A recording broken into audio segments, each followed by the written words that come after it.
Ji welcome back in चाय time. हम हमारे साथ नूर मौजूद हैं, लेकिन हम उनसे मजीद बातें करेंगे। मज़ेदार बातें हो रही हैं, पर और बातें भी करेंगे, लेकिन उससे पहले सेंसेशन का सवाल है, which is the longest snake in the world?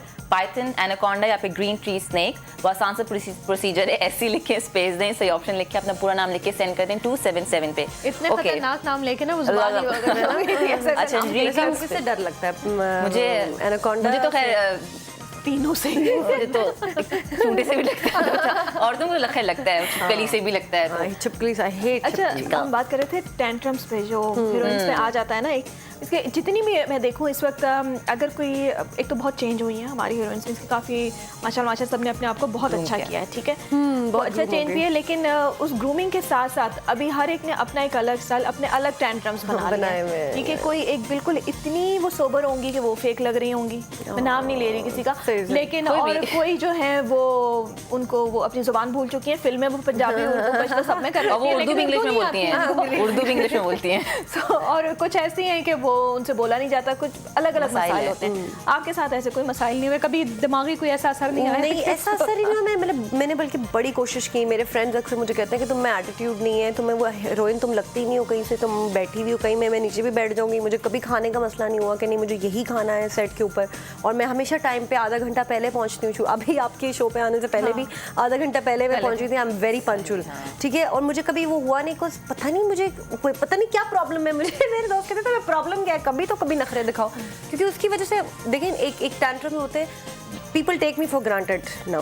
I've started feeling this कि मैं I'm nice to everybody, तो वो उसमें क्या हो गया कि कोई भी फायदा उठा दिया, किसी ने मुझसे बदतमीजी कर दी, किसी ने मुझे कुछ कह दिया, तो मैं हर्ट होना शुरू हो गई हूँ। अब मुझे आहिस्ता आहिस्ता ये लगने लगा कि शायद वो एक्ट्रेस ने जिन्होंने अपना एक फ्रेम बनाया हुआ ना कि don't talk to me, don't come close to me, maybe वो भी शायद एक रीज़न की वजह से बनाया कि लोगों ने उनको ज़्यादा चढ़ा दिया या वो कर दिया। But we have actresses like I would say Reema is very nice, Resham is very nice, even Meera doesn't have that much tantrums. लेकिन वो होता है ना कि you have to know the person.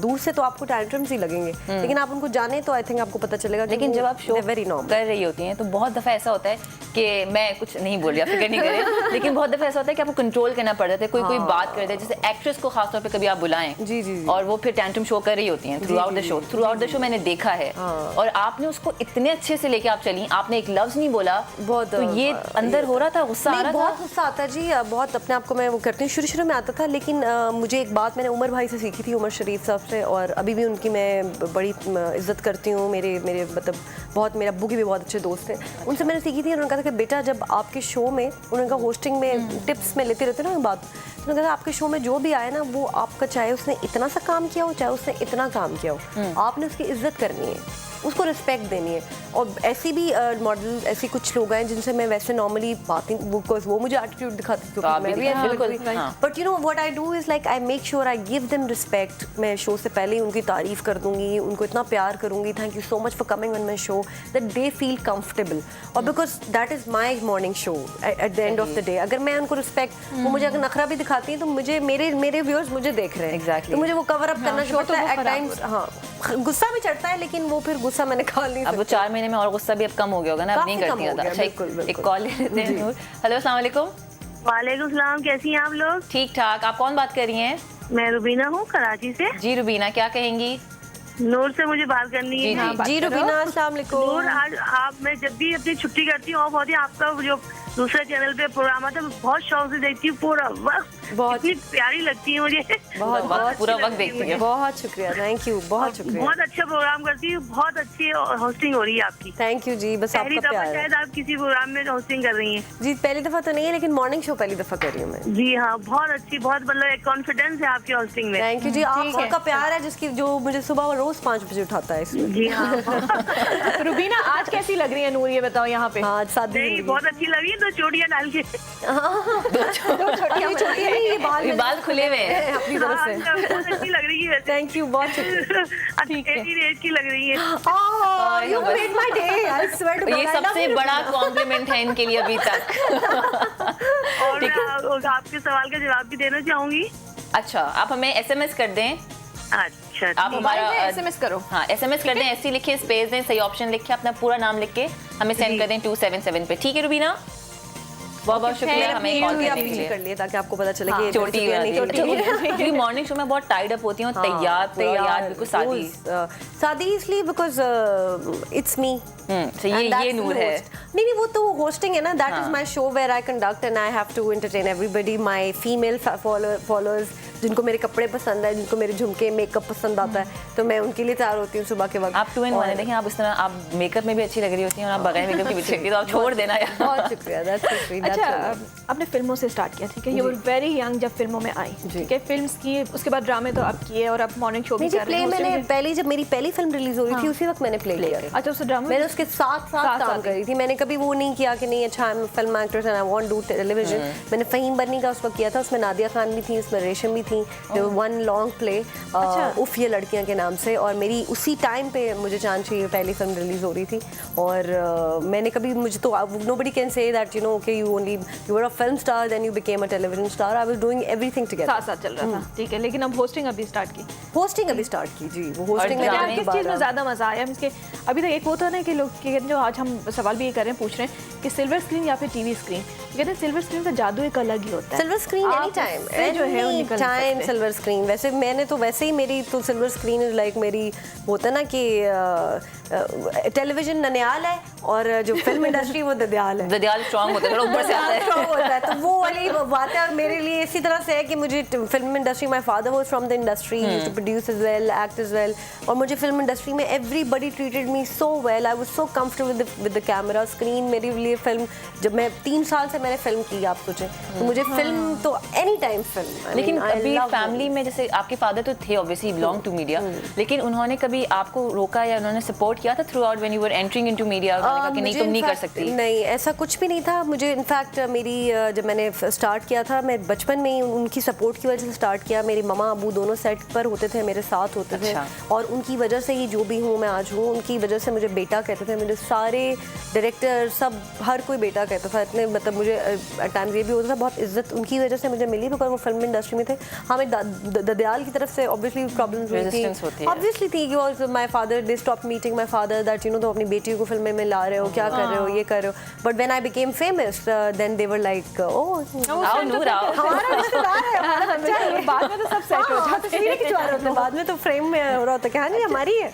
इतनी यंग एज में इतना टाइम इसके दायरे फिल्मों में थी, एंड फौरन से ये हुआ कि इतनी सारी फिल्म्स मिल गई, इतना फेम भी मिल गया, काम मिल गया, तो तालीम जो है एजुकेशन वो तो इफेक्ट हुई होगी? बहुत हुई, बिल्कुल ही। मैंने फर्स्ट ईयर प्राइवेटली किया था और फर्स्ट ईयर के बाद सब कुछ छूट गया, पढ़ाई कंप्लीट हुई नहीं, मुझे शौक ही नहीं था पढ़ाई का। मैं तो आई वाज मैं हीरोइन थी, मुझे तो इतना फेमस, मुझे सब लोग पहचानते थे, मेरा तो दिमाग जमीन पे नहीं आता। पढ़ना एग्जैक्टली, लेकिन मुझे यही सवाल करना था, मैंने कहा पढ़ के क्या करना है, पढ़ना लेकिन अब पढ़ना है, किताबें, अब क्या लगता है कि पढ़ाई जरूरी है? नहीं, लेकिन मैंने पढ़ती रही, मैं I read books a lot and I did few courses in Dubai as well, and I am gonna continue my studies whenever I get time. और मैं इंटरनेट पे सर्च करती रहती हूँ और मैं किताबें बहुत पढ़ती हूँ। मेरे ख्याल में मेरा पर्सनली ये ख्याल है कि जब आप एक अच्छी किताब ख़त्म करते हैं वो ऐसे ही जैसे आपने एक क्लास पास कर ली है, तो हमेशा आप सीखते रहते हैं। मुझे ये नहीं लगता कि एजुकेशन को उम्र है। हाँ, आई रिग्रेट कि मुझे अपनी स्टडीज़ कंप्लीट करनी चाहिए थी, और मैं बल्कि सबसे ये कहूँगी कि हमें जब अगर आप अपनी स्टडीज़ को इग्नोर करेंगे वो अच्छा नहीं होता, वो आपको आगे जाके कहीं ना कहीं हेल्प करती हैं। But somehow I travelled a lot, I lived in Dubai for 6 years, so I did courses over there, मैंने कहीं ना कहीं मैनेज कर लिया, बट स्टिल जब मुझे टाइम मिलेगा मैं फिर किस तरह की बुक्स कैसी पसंद है, किस तरह की? और आखिरी बुक कौन सी पढ़ी थी? आखिरी बुक मैं अभी पढ़ी हूँ, अभी तो वैसे मैं ऑनेस्टली बताऊँ, मैं कुछ पिछले 6 महीने से सही बुखारी की हैं, कुछ 3 बुक्स हैं। अभी मैं वो पढ़ी हूँ, और मेरा ख्याल में इस्लामी तालीम से बेहतर, क्योंकि वो एजुकेशन हो नहीं सकती, उससे बेहतर हो ही नहीं सकती ना, बिकॉज आपको पता चल जाता है कि ज़िंदगी क्या है और ज़िंदगी को जीना कैसे है। तो सही बुखारी की 2 ख़त्म कर ली और एक लास्ट रह गई है, वो आजकल पढ़ी हूँ। उससे मैं निकल ही नहीं रही कि मैं कितने ऐसे खत्म हो जाएगी। हाँ, कितने अरसे में मैंने 2 महीने में एक ख़त्म की है, क्योंकि वो इतनी मोटी किताब है और वो उसमें एक हदीस है और उसका पूरा समझ के पढ़ना, और फिर लेकिन वो इतना मज़ा आता है। बिलीव मी, अगर आपको किसी को भी मुताले का शौक है, अगर आप कोई भी किताबें पढ़ें, उनको ज़रा साइड पे रखें और ये पढ़ें, और उसके बाद आपको पता चलेगा कि ज़िंदगी एक और चीज़ जो हमने इसके देखा है, जो आपने देखा काफ़ी चेंज, के इस्लाम की तरफ बहुत काफ़ी आगे हैं, ठीक है। अभी रिसेंटली मुझे उससे पहले तो इतना नहीं पता था, इतने इंटरव्यूज़ में भी नहीं होता था, लेकिन अब ये है कि यू टॉक मोर अबाउट इस्लाम, ठीक है, और एक वो बातों में भी और एक वो चीज़ पता चलती है। मैं आपको बताऊं कि बिल्कुल बिल्कुल मुझे ये इसलिए होगा कि वो कुछ लोग होते हैं जैसे हम लोग इनबॉर्न होते हैं जी, माँ बाप की तरफ से आप मुसलमान हैं तो आप फॉलो कर रहे हैं, लेकिन मेरा ये ख्याल है कि जब एक एज पे जाकर आप जब कुरान पाक उठाते हैं और आप खुद पढ़ते हैं, अपना मज़हब को समझते हैं, तो फिर जब आप वो मुसलमान जो आप होते हैं ना, वो आप होते हैं सही मुसलमान। आई मीन मैंने अल्लाह का लाख लाख शुक्र है, मैं कहूँगी अल्लाह ने जिसको जब हिदायत देनी हो। ये तो कोई ऐसी कोई खास बात किसी चीज़ की वजह से, किस वजह से हुआ कि अल्लाह ने हिदायत देनी थी, ऑब्वियसली दिल रोशन करने वाली बात होती है। गलत हरकतें की, गलत फैसले किए, गलत पार्टीज भी की, मतलब हर चीज़ कर रही थी, हर चीज़ दोस्तों के साथ भी था, नमाजें नहीं पढ़ी। मतलब अब मुझे होता है कि मैंने इतने साल नमाज नहीं पढ़ी, मतलब जुम्मे की नमाज़ पढ़ते थे, ईद की नमाज़ पढ़ते थे, लेकिन जब मैंने कुरान उर्दू में पढ़ना शुरू किया और तब मुझे समझ आई कि एक्चुअली ये चीज़ें इसलिए मना की गई, ये चीज़ें ये नहीं है, और नमाज जो है वो फ़र्ज़ है, उसकी कोई माफ़ी नहीं है किसी हालत में। एक छोटे सा ब्रेक और उसके बाद दोबारा मिलते हैं चाय टाइम में, कहीं मत जाएं, नूर इज़ विद अस।